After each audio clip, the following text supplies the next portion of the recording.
Have you ever had a dream so big, so wild, that the moment you spoke it aloud, people laughed? Not because it was funny, but because they couldn't see what you saw. They couldn't feel what you felt. This is a story for you. The dreamers, the ones with fire in their hearts, but doubt in their minds. The ones who lie awake at night, imagining a life far beyond their current reality. The ones who have been told, you're aiming too high. But let me tell you this, the sky isn't the limit. It's just the beginning. Because when courage fuels your dreams, the impossible begins to look inevitable. This is the power of dreams, a tale of courage and growth. In a quiet town nestled between mountains and rivers, lived a boy named Aarav. Aarav wasn't like the other kids in his village. While they played cricket under the sun, he sat under a tree with a torn notebook, sketching plans, ideas, dreams. He wanted to build something that would change lives. He didn't know how, he just knew he would. But dreams, as beautiful as they are, come at a cost. His father worked long hours as a mechanic. His mother stitched clothes for neighbors. Money was tight. Aarav once asked his father, "Baba, what if I become an inventor and create something that helps thousands of people?"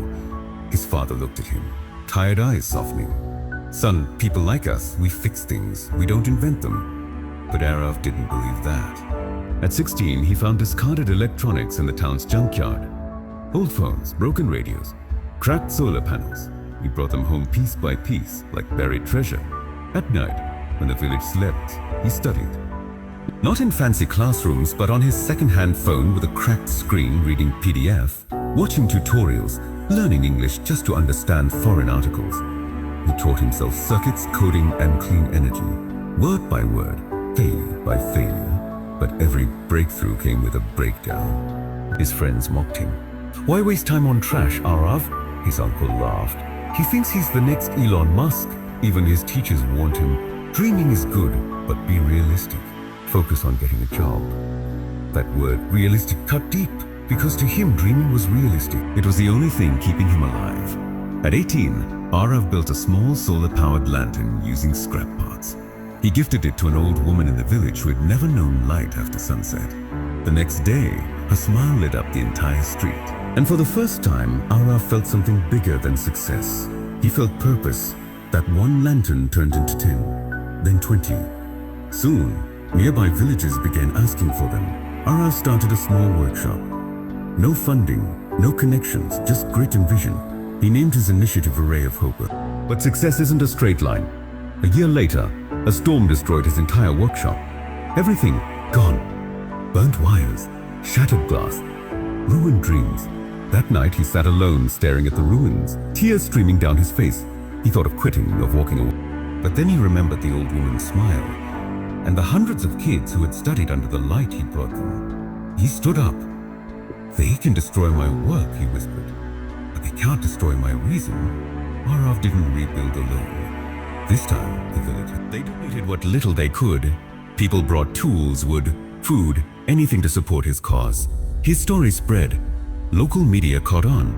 Then a regional startup competition invited him to pitch. He went wearing borrowed clothes and holding a prototype wrapped in cloth, nervous, shaking. But when he spoke, his voice turned steady. He didn't speak perfect English, but every word came from the soul. "Why didn't build a lantern?" he said.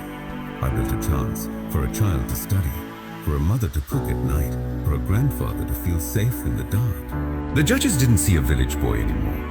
They saw a visionary. Aarav won. Funding poured in, partnerships formed. He registered Ray of Hope as a company at age 21. Today, that same boy lights up over 5,000 homes across rural India. He speaks at colleges, mentors young dreamers, and still builds with his hands. And every time he's asked, "How did you do it?" he smiles and says, "I never stopped believing in the power of dreams." Maybe your dream feels too big right now. Maybe people don't see what you see. But just like Aarav, you don't need perfect English, rich parents, or connections. You need belief. You need to keep moving, even when no one's clapping. Because your story, your struggle, your fire, it matters. This isn't just a tale. It's a reminder that every great journey begins with a dream.